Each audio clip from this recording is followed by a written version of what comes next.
O slovnom hodnotení koluje viacero mýtov a nesprávnych predstav. Jedným z týchto mýtov je, že slovné hodnotenie má byť vždy, alebo musí byť dokonca vždy len pozitívne. Poviem to úplne natvrdo, je to nezmysel. Slovné hodnotenie, rovnako ako klasifikácia a rovnako ako každé iné hodnotenie, má čo najvernejšie odrážať skutočnú úroveň vedomosti a zručnosti žiaka. Ak žiak nič nevie, alebo skoro nič nevie, alebo jeho úroveň dosiahnutých zručností je veľmi nízka, ako môže byť jeho hodnotenie pozitívne? Keby bolo pozitívne, umelo pozitívne v snahe, aby sme toho žiaka motivovali, alebo aby sme sa vyhli jeho sklamaniu alebo smútku, tak by to hodnotenie bolo jednoducho nepravdivé, bolo by zavádzajúce. Musíme si uvedomiť, že hodnotenie, najmä súhrnné, je určené rôznym iným osobám, rodičom vo vyšších ročníkoch, ďalšiemu typu školy, na ktorý sa ten žiak možno bude hlásiť.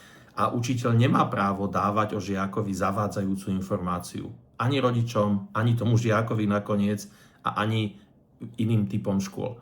To znamená, nie je pravda, že slovné hodnotenie má byť vždy alebo prevažne pozitívne. Slovné hodnotenie má byť presne také, aké sú vedomosti toho žiaka. Iná vec je, že slovné hodnotenie má byť vyvážené, to znamená, nemá pozostávať iba z kritiky toho, čo tomu žiakovi nejde, ale má poukazovať aj na veci, ktoré už ten žiak zvládol. A to je práve jedna z veľkých výhod oproti známkam.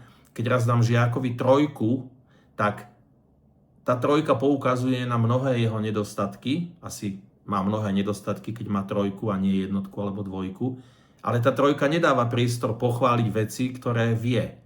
To znamená, výhoda slovného hodnotenia je, že ja tam môžem popísať aj veci, za ktoré by ten žiak mal 3, keby sme známkovali, ale zároveň môžem pridať informáciu o tom, čo zvládol. To znamená vyváženosť slovného hodnotenia, pozitíva, negatíva, úspechy, rezervy, to je jeden dôležitý faktor.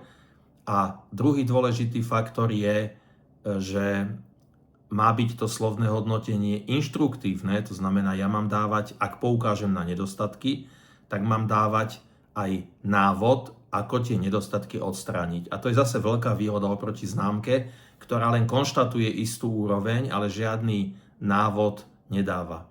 Takže slovné hodnotenie nemá byť vždy pozitívne, má byť vyvážené, má reálne odrážať úroveň vedomostí, ale pozor, možno tí autori toho tvrdenia, že má byť pozitívne, tým chceli povedať, že má byť slušné, citlivé, nemá byť ironické, nemá byť nejaké natvrdo odosobnené. Čiže aj keď žiakovi hovorím, toto ešte ti nejde, tu máš rezervy, tak to viem povedať, alebo mal by som to vedieť povedať slušnou, čo najpríjemnejšou formou, ale ten obsah toho zdelenia, tej konštatácie musí byť taký, aké sú vedomosti toho žiaka. Keď žiak mal 40 minút na napísanie písomky a odovzdal prázdny papier, ťažko to hodnotenie tohto jeho výkonu môže byť pozitívne.